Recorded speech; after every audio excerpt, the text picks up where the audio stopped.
Ever feel like, whoa, the world's on fast forward and someone hit the gas pedal? Like, just trying to keep up with the news with tech is exhausting. Mm. What if I told you that's just the warm-up act? Today's deep dive, we're jumping headfirst into Charles Stross's Accelerando. Mm. And that, my friends, is a whole other level of whoa. We're talking about a future where today's tech trends, the ones that already feel kind of sci-fi, well, they become reality. And yeah, we've got excerpts to unpack, so buckle up. You hit the nail on the head with that whoa factor. What hooks me about Accelerando is it's not some far-off fairy tale future, you know? Strauss takes the stuff we're glued to now, the internet, AI, our phones, and he just cranks the dial to 10. Explores what happens when human and machine, they start to, I don't know, maybe even blend. Okay, so let's just dive right into the deep end here. We see this crazy world through the eyes of Manfred Max. Now, Manfred's a venture capitalist, so already he's got to be on top of the trends, right? But in this world, keeping up means tech is evolving at warp speed. Oh, yeah. Manfred is like the poster child for what it means to be swept up in the singularity. Remember, that point where AI, it doesn't just get smart, it surpasses us. The rate of change is so intense that Manfred's practically glued to his augmented reality glasses just to process it all. Imagine needing AR just to check email. Talk about information overload. Mm. But here's the thing. Even with all the tech, Strauss doesn't forget that these are still people. Yeah. I mean, Manfred's got this ex-wife, Pamela, and she is not on board this whole tech utopia thing. Not at all. And Pamela, she's important. She represents that part of us, maybe even a lot of us, who are uneasy about how fast things are changing. Are we losing our humanity? Are we becoming too reliant on machines? Pamela is that voice of caution, and it's a voice we need to hear. Right, right. And then on the flip side, there's Annette, who seems much more, well, into the whole merging with technology thing. Like, she sees the potential, the excitement. And that tension, that push and pull between embracing the future and maybe being a little afraid of it, that's at the heart of Accelerando. Strauss doesn't shy away from showing both sides, the good and the maybe not so good. Okay, but then there's Ineko, and this is where Strauss really starts to mess with us. Manfred's cat, but it's digital. So, is it just a pet? Or something more? That's the million-dollar question, isn't it? Ineko can interact with technology in ways that Manfred can't even wrap his head around. Like, is this cat actually super intelligent? It's kind of creepy, not gonna lie. It's like, ever get that feeling your cat knows way more than it's letting on? Mm-hmm. Now magnify that times 1,000 and give it access to the internet. Yeah. Is Ineko friend or foe? Or something else entirely? Strauss, he's not telling. Exactly. It's one of those delicious mysteries he throws at us. Makes you question everything you thought you knew about intelligence, about consciousness. But hold on. Before we get too lost in the digital furballs, there are other players in this game we gotta meet. We've got Pamela, our voice of reason. Then there's Sirhan, he's a descendant of Manfred's. And he's on this, I don't know, almost desperate mission to preserve humanity's past. Like, in this world where everything's changing so fast, he's trying to hold on to what we were. Trying to build a museum while a tornado's ripping through? That's a heck of an image. And we even catch glimpses of this other character, Amber. She's powerful, like runs her own show out in space. But even she's wrestling with all this new tech. And now aliens are showing up. Right, and each of these characters, they're like different reactions to this tidal wave of technology. Amber, she's riding the wave.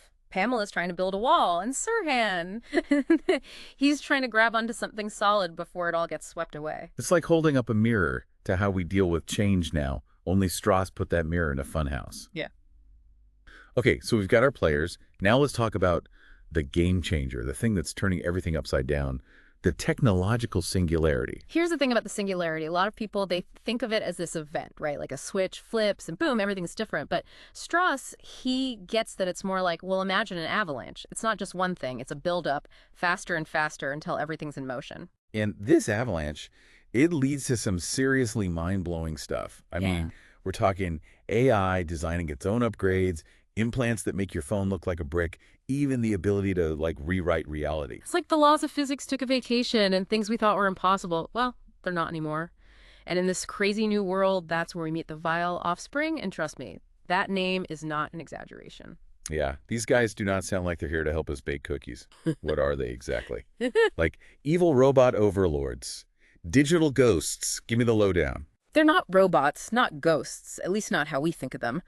Imagine if AI got so smart, so powerful, that it's like a whole new form of life emerged from the internet, and we We barely even register on their radar. Their goals, their motivations, we can't even begin to understand them. It's like, okay, we built this amazing digital world, but we forgot to put locks on all the doors, and now something way smarter than us has the keys. And we don't even know what they want. Are they going to evict us? Yeah. Demolish the place? Yeah. Or just ignore us like we ignore ants? This is giving me anxiety. And hold on, because it gets even wilder. Stross introduces this concept, economics 2.0, and it makes today's gig economy look like a lemonade stand. Wait, more intense than juggling 5 different apps just to pay rent? How does that even work? Imagine a system that's so efficient, so interconnected, it manages every aspect of life. Your career, your finances, even, dare I say, your relationships, all optimized for maximum productivity. So, like, no more awkward first dates, just an algorithm telling you who to marry? Is that what we're talking about here? Well, not exactly, but Strauss does make us wonder, to achieve that level of efficiency, what will we have to give up? Our freedom to choose, our individuality. It's a trade-off that makes you really think. Yeah, no kidding. That's some Black Mirror level stuff right there. But this ties into that whole transhumanism thing, right? Like in Accelerando, people are constantly upgrading themselves, uploading their minds, merging with machines. It's like evolution on fast forward. And like any evolution, some adapt better than others. The excerpts really hit on that, the ethical questions. Do we have the right to tinker with the very definition of human? What happens to the people who can't afford the upgrades, who get left behind? Okay, pause for a second because my brain's starting to melt down a bit. But here's the thing I keep coming back to. Even with all the tech, all the big ideas, Accelerando is still a story about people. Like, Stross never loses sight of that. Absolutely. We see it in the relationship between Manfred and Pamela. Their different views on technology. It drives a wedge between them, changes who they are, maybe even pulls them apart. And then there's Sirhan, desperately trying to hold on to the past, while the future's like, hey, no time to stand still. It makes you wonder, in a world where everything's changing so fast, what happens to our memories, to our history, to who we thought we were? Big questions, right? And Stross, he doesn't give us easy answers. He wants us to sit with that discomfort, to think about what matters when everything we know is in flux. What do we preserve? What do we let go of? And just when you think you're starting to get a grip, he throws another curveball. Right. Enter the routers. Because, why not add wormholes to the mix? Right, as if things weren't weird enough. We stumble upon this ancient network left over from some long-gone alien civilization. It's like finding a message in a bottle, except the bottle is a wormhole, and the message might be, run. Run. In a language we can't understand, right? And it probably leads to a dimension full of things that make the vile offspring look like cuddly teddy bears. Okay, maybe not teddy bears, but you're right. It highlights the danger, the unknown. The routers, they're the ultimate frontier, a doorway to places beyond our comprehension. Alien contact, but not like the movies. Something far stranger, far older, and maybe far more dangerous. And Strauss mentions these lobsters connected to the routers. Lobsters? Seriously, what's that all about? Another mystery for the pile? Are they just weird alien critters? Or something more? Pawns in some cosmic game we didn't even know was being played. Stross, he likes to keep us guessing. My head is officially spinning. We've got hyper-intelligent AI, a digital cat that's probably playing chess with the universe, wormhole-building aliens, and humans who are turning into, like, cyborgs. How is this even a thing? That's the beauty of Accelerando. It's not about giving you answers. It's about taking you on this wild, sometimes uncomfortable ride and forcing you to ask the big questions. What does it even mean to be human when reality itself is up for grabs? It's like he took all our anxieties about technology, about the future, and cranked them up to 11.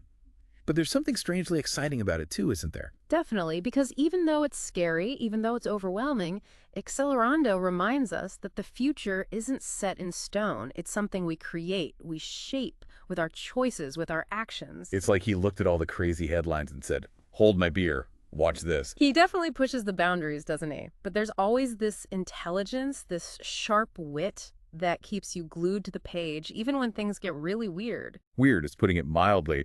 I mean, how about a solar system where Saturn's rings are glowing with waste heat from all the computing power? And people are trying to, like, bring back their dead relatives using gene sequencing. It's a strange mix of the familiar and the utterly alien. This desire for connection, for immortality, it's something that's been with us since the dawn of humanity.